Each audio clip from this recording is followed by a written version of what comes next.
ख़बर शामिल कंदासीं। वॾे वज़ीर मुराद अली शाह चयो आहे त असां काबीना में एहतजाज जो फ़ैसिलो कयो आहे।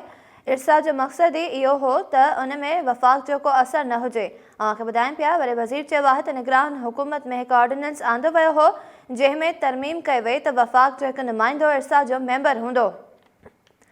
वॾे वज़ीर चयो त सिंध काबीना मुकमल थी वई आहे। अमन अमान जी सूरत हाल घणी बहितर आहे।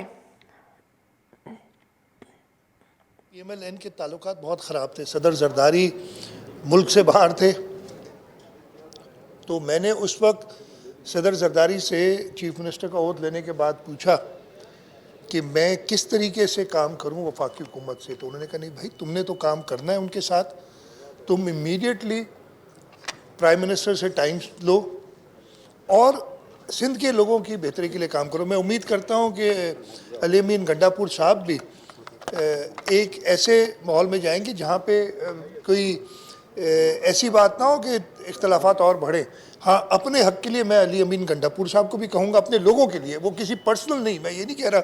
मैं और जब मैं मिला था तो मेरी कोई ये बात नहीं हुई थी, और ये रिकॉर्ड में है कि जी कोई जरदारी साहब को रिलीफ दी जाए या उन्हें वापस आने दिया जाए। मैंने उस वक्त भी, और वो रिकॉर्ड पे है, बातें की थी जो सिंध के इश्यूज थे उनके ऊपर। शाह साहब ये बता दें, मेरा सवाल अकरम पूछते फिर आप। शाह साहब, मेरा सवाल ये है कि तीसरी मरतबा जब आप वज़ीर आला मुंतखब हुए तो आलात आपके लिए बड़े साजगार हैं। वफाकी हुकूमत भी आपका है, यहाँ इंतज़ामिया भी, चीफ सेक्रेटरी आपकी पसंद का आ गया है, अपोजिशन भी कमज़ोर है, तो बेहतर डिलीवरी के हवाले से आपके पास क्या हिकमत अमली? देखिए, इंशाल्लाह ताला पहले भी डिलीवरी अल्हम्दुलिल्लाह, मैं ये नहीं कहता कि हर चीज़ हमने कर दी थी, लेकिन हमारी डिलीवरी का जो लिटमस टेस्ट है वो यही है कि आप देखें कि पाकिस्तान पीपल्स पार्टी ने सबसे ज़्यादा सीटें, जब भी हिस्ट्री रही है, 2/3 मेजॉरिटी मिली है, लेकिन इससे लोगों की उम्मीदें और बढ़ गई हैं। चाहे हालात साजगार हों या ना हों, हमने डिलीवर करना है। और पीपल्स पार्टी की लीडरशिप, चेयरमैन बिलावल भुट्टो जरदारी साहब, प्रेसिडेंट आसिफ अली जरदारी साहब की हिदायत हमेशा यही होती है। तो हम सिंध के लोगों के बहुत शुक्रगुजार हैं, और उसके साथ साथ ये भी बता कि उनकी उम्मीदों पे हमने पूरा उतरना है। तो जैसे भी हालात होंगे, आपने कहा साजगार हैं, मैं तो हमेशा बड़ा ऑप्टिमिस्ट आदमी हूँ। हालात कैसे भी होते हैं, इमरान खान के साथ भी 3.5 साल बिल्कुल ठीक गुजारे। जी, एक सेकंड। साहब ये बताएं कि आप तो कह रहे हैं कि हमें आवाम ने वोट दिया है, लेकिन जिन भी आपकी हलफबरदारी होती है, सदर की हो, आपकी हो, तो कुछ जमातें एहतजाज करती हैं, हड़ताल करती हैं, और वो कहते हैं आप जाली फार्म 47 वाले हैं, आप 45 वाले नहीं। तो ये आपका जाली मैंडेट कब तक? मैंने अच्छा, एक सेकंड, मैं इतराज़ कर रहा हूँ आपके इस लफ्ज़ पे। आपके वो कह रहे हैं ना, आपने अपनी तरफ से सवाल किए, मैं इसलिए एहतजाज करूँगा। अच्छा, मैंने असेंबली के फ्लोर पे, आपको याद होगा, पहले दिन कहा था कि हमारी तरफ जितने MPs बैठे हैं उनके फॉर्म 45 की जिम्मेदारी मेरी है, दिखा दें एक भी। अगर उनको कोई एतराज़ है तो जाए इलेक्शन कमीशन। और जिस जमात, मुझे नहीं पता आप किस जमात की बात कर रहे हैं, इसलिए कि इस वक्त, अच्छा उसकी बात कर रहे हैं यार, उसने बंदे कितने खड़े किए थे, उन्होंने लोग, चले उसकी भी बात कर लें, उन्होंने पूरे सिंध में जो सुन्नी तहरीक, आप इंडिपेंडेंट थे उस वक्त, लोग कितने खड़े किए थे। वो तो कभी हुकूमत बनाने के इरादे से ही नहीं आए थे, उन्हें पता तो वो हार रहे। मेरा ख्याल है GDA ने पूरे सिंध में 130 सीटें होती हैं, मेरा ख्याल 30 से ऊपर पे उनके नुमाइंदे खड़े नहीं थे। इसी तरीके से जो इंडिपेंडेंट्स, जो अब सुन्नी तहरीक हैं या पता नहीं PTI हैं, जो भी हैं, उनके भी 50-60 से ज़्यादा लोग खड़े नहीं थे। तो वो तो कभी हुकूमत बनाने के मूड में ही नहीं थे, वो तो हारने के लिए खड़े हुए थे इलेक्शन। इसलिए कि उन्हें पता, कोई भी इलेक्शन हारने के लिए नहीं खड़ा होता, लेकिन उन्हें पता था कि वो हारेंगे, उन्हें बड़ी अच्छी तरीके से पता था। मैं अपनी कॉन्स्टिट्यूंसी की बात बता रहा हूँ, मेरे पास 169 पोलिंग स्टेशन थे। अच्छा, मेरे पास GDA का हाँ नहीं था, वो फिर इत्तेहाद हो गया था, पता नहीं क्या, उनको खुद नहीं पता था, वो निशान एक बताते थे, लोग खुद परेशान थे। 169 पोलिंग स्टेशन हैं, मेरे ख्याल है 19 या 20 पे उनके कोई लोग थे मौजूद जो लोगों को गाइड कर रहे थे।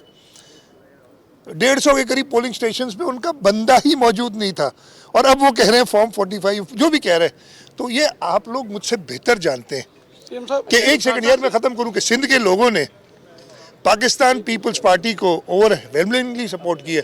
हमें खुद कुछ जगहों पे इतराज़ात हैं और हम उसके लिए प्रॉपर कोई और तरीका नहीं कर रहे। हम एक प्रॉपर तरीका इलेक्शन कमीशन में या फिर ट्राइब्यूनल्स में जाने का वो करेंगे। मैं बताता हूँ, नहीं आ जाएंगे, मैसेज आ जाएंगे। पिछले साल 2000 रुपये दिया था हमने। इस 5000 पे तकरीबन 44 लाख लोग, 44 लाख ख़ानदान, यानी जो 60% बनते हैं सिंध के सूबे का, और इसकी टोटल कीमत जो है वो 22 अरब रुपए से ज़्यादा है। हमें सोचना पड़ता है जो भी हमारे पास रिसोर्सेज हैं, और इसमें वो लोग हैं जिनकी मंथली यानी माहाना अर्निंग जो है 35,000 रुपये तक की है। जिस शख्स को 35,000 रुपये माहाना जिसकी आमदनी होती है उसके लिए 5,000 अच्छी खासी अमाउंट होती है। मुझे पता है कि ये इस महंगाई में काफ़ी नहीं है, लेकिन ये हुकूमत की तरफ से सपोर्ट है कि ये बाबरकत महीने में उन्हें जितनी रिलीफ दे सकें वो हम दें। तो आपकी बात से मैं एग्री भी करता हूँ, लेकिन उसके साथ साथ जो हमारे रिसोर्सेज हैं उनको नज़र में रखते हुए मैंने कहा बताया कि पिछले साल 2000 थी, इस साल 5,000 रुपये है। तो अगेन ये कुछ उनकी तकलीफ़ों में उसके अजाले के लिए हम कर रहे हैं। नया वज़ीर ख़ज़ाना है कि उससे क्या तवक्का रखते हैं कि इस वक्त क्या कहते हैं आप? देखिए, वज़ीर ख़ज़ाना साहब, मेरी उनसे पहले मुलाकात भी जब हबीब बैंक के प्रेसिडेंट थे और हबीब बैंक के साथ सिंध हुकूमत काम कर रही थी। ख़ास तौर पे हबीब बैंक ने फ्लड्स के मौके पे हमें 2 विलेजेस भी बना के दी थी और उस सिलसिले में भी उनसे मेरा होती थी। उनकी इरादे अच्छे नज़र आ रहे हैं, एक्सपीरियंस्ड आदमी हैं। मैं उम्मीद करूँगा कि इस मुल्क को इन मुश्किलात से निकालने के लिए वो मस्बत किरदार अदा करें, और इंशाअल्लाह ताला मेरी उम्मीद यही है कि वो करेंगे। ये भी बता दूं कि उन्होंने खुद, जो मैंने सुना है, खुद पीपल्स पार्टी यानी सिंध हुकूमत की पीपल्स पार्टी की सिंध हुकूमत के जो इक़दाम हैं उनको कहा है कि हम फॉलो करेंगे। उन्हें पब्लिक प्राइवेट पार्टनरशिप का एक बार नहीं कई बार जिक्र किया है, और ये एक जो हम तो कहते हैं आप लोग नहीं मानते, आप लोग पता नहीं क्यों नहीं मानते हैं, लोग तो सिंध के मानते हैं इसलिए हमें वोट देते हैं। मुझे उम्मीद है इस दफ़े आप लोग भी ये सारी चीज़ें मानेंगे। आखिरी सवाल सर, एक अहम मसला है जो कराची सिंध के तालीमी बोर्ड्स हैं उसमें जहां आप छोड़